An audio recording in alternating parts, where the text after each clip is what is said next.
Hello dear students, welcome back to educational world of Odisha. Educational world of Odisha रे मु आपण मानक स्वागत जनाऊँगी। आज हम पढ़ा सप्तम श्रेणी इंग्लिश बईटी। तो इंग्लिश बईर प्रथम विषय कौन था? रन रन रन विषय था, मैंने कौन दौड़ दौड़ दौड़ विषय था। तो आम से विषय को सारी तो देते तार क्वेश्चन आंसर आज डिस्कस करवा। तो पिला मैंने जदि आपण मैंने चैनल को सब्सक्राइब करना तेज चैनल को सब्सक्राइब करना एवं पाखे बेल आइकन क्लिक करना और ऑल नोटिफिकेशन ऑन करना जहाँफल आपण मान पाखे आम समस्त वीडियो पहुँची पार। तो पिला माने चलतु ए विषयर प्रश्न उत्तर गुड़िक जाना। ये कही who is the speaker in the poem, कवितार वक्ता कौन कही ना who is the speaker in the poem, कवितार वक्ता किए? The poet is in the speaker in the poem, कवितार कवि होउचंती वक्ता।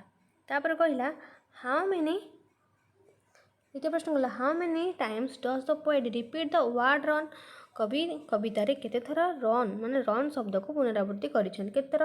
The poet repeats the word run 12 times, केते थर ना 12 थर कह जाइछि। तापर प्रश्न हला is the poet happy, why not, कवि कौन खुशी कहीं कहीं नहीं? जदि कवि खुशी तेल कहीं खुशी होती, खुशी ना कहीं खुशी ना? Yes the poet is happy to see restless child, कवि खुशी कारण who tries to keep himself full activities out of routine life, तार डेली जो रूटीन लाइफ रही से अनवरत दौड़ी चली न थकी दौड़ी चली से कवि खुशी। Find in the second stanza the word that means under, द्वितीय पद अंडर मैंने तले बुझाता शब्दटी खोज कौन? The word beneath means under in the stanza कौन? Second stanza word beneath means ये कौन तलक बुझेला। When should one run, why do you run, केतेबेले जड़े दौड़े तुम्हें कहीं दौड़? One needs to run when one get to be out of laziness, जड़े से दौड़े जिते तार आलस्यपण को दूर करने चेष्टा करे। We need to run to free our limbs and minds, आम दौड़ू से आम अंग प्रत्यंग आम मन को हल्का करने आम दौड़ था। There are some words about nature describe in the poem, one is the sun, what are the other words, कवितार प्रकृति संबंधी केतेक शब्द वर्णना कराई, गोटे हूँ सूर्य से अन्य शब्द गुड़े कौन? The word related to the nature are raindrops trees breeze hillside meadow, ये सब। Does the poet like to run in the raindrops, why not, कवि कौन वर्षा टोपारे दौड़ाक चाहती कहीं नहीं? येस दौड़े चाहती कहीं? The poet is always like to run in the raindrops because it gives him nice feeling and merriment, मैंने कवि वर्षा टोपारे दौड़ाक चाहती कारण ये सब बहुत आनंद दे थाए। Why does the poet start and and the poem with the word away, कवि कविताटी आरंभ और समाप्ति आवे माने दूरे शब्द द्वारा परिप्रकाश करछिन कहीं? The poet uses the word away, कवि आवे शब्दटी व्यवहार करछिन at the start and end कौन आरंभ और शेष। The poem because sir he wants to free the body and mind from the routine life, तांकर डेली जो रूटीन लाइफ अच्छी मैंने दैनंदिन जीवन जो रूटीन अच्छी अंग प्रत्यंग और मन को हल्का करता है। What does the poet want to reader to do, पाठक मैंने कौन करते बोली कवि चाहती? The poet wants to reader to free themselves for routine life, real life and merry life.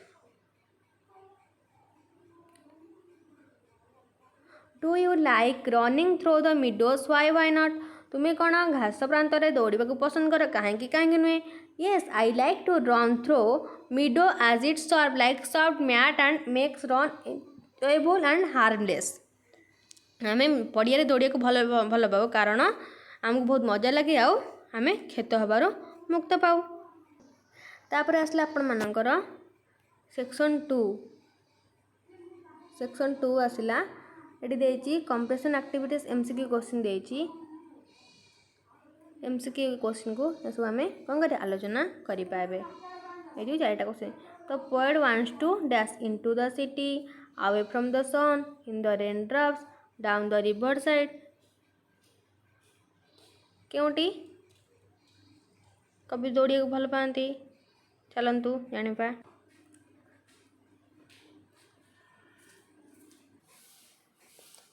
The poet wants to run in the raindrops क्योंठारे ना raindrops रे the poet is happy unhappy angry और कौन हम ना happy हम the word run has been used to dash time in the poem केते time run टा use कराइतला ना 12 times यूज कराइतला which word is the similar is in meaning to green field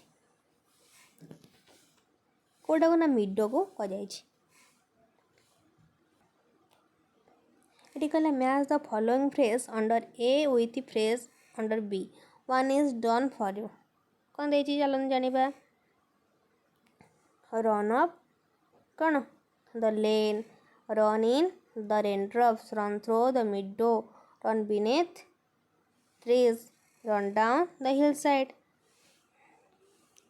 eighty मेरी अर्थ कौन ना मेरी अर्थ कौन given below a list of word on the left right their meanings choosing from bracket against each words बाम पार्श्वर किसी शब्दावली अच्छी से गुड़िक अर्थ बंधनी मध्य बाची प्रत्येक शब्द पाखे लिखा ये मेरी माने कौन ना चीयरफुल अच्छी लेन अर्थ कौन लेन अर्थ अच्छी रोड अच्छी कौन रोड ब्रिज अर्थ कौन ना कूल एयर ग्रीन फील्ड पहला मिड अर्थ कौन ग्रीन फील्ड जी पार्थे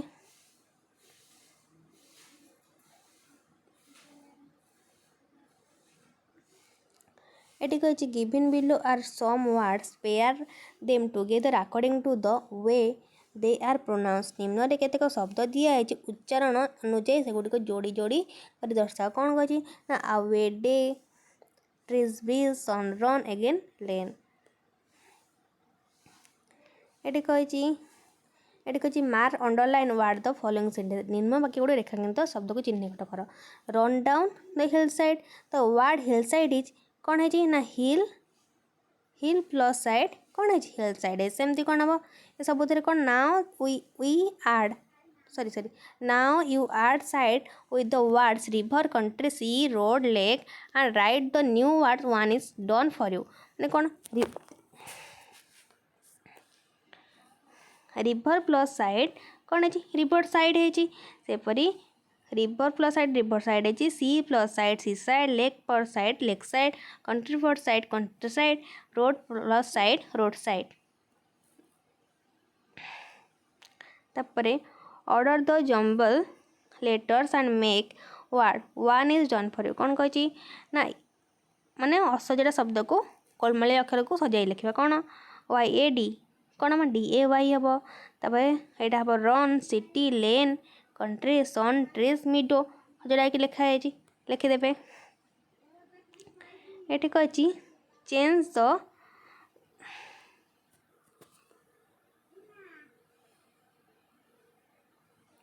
कही change the following lines like example I run into the sun कौन हम I am running into the sun I go to my school with my friends I am going to my school with my friends we play in our school playground we are playing in our school playground I come back my home I am coming back my home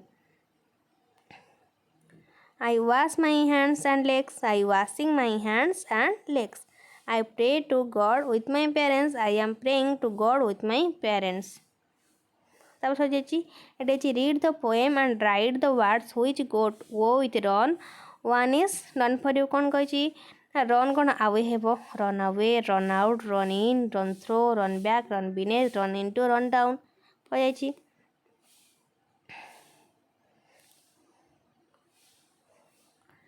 कही कौन read the following lines of the poem they are not order them you may see the poem is necessary कवितार निम्न धाड़ी गुड़िक पाठ कर से गोटे क्रमे ठीक क्रम लिखा ठीक क्रम लिखिले कौन हम ना run in the raindrops run beneath the trees run hills little देश विथ इच लिटिल ब्रिज ଏଇଗୁଡ଼ାକୁ ଆମେ କ'ଣ ସଜାଡ଼ିକି ଲେଖିବା।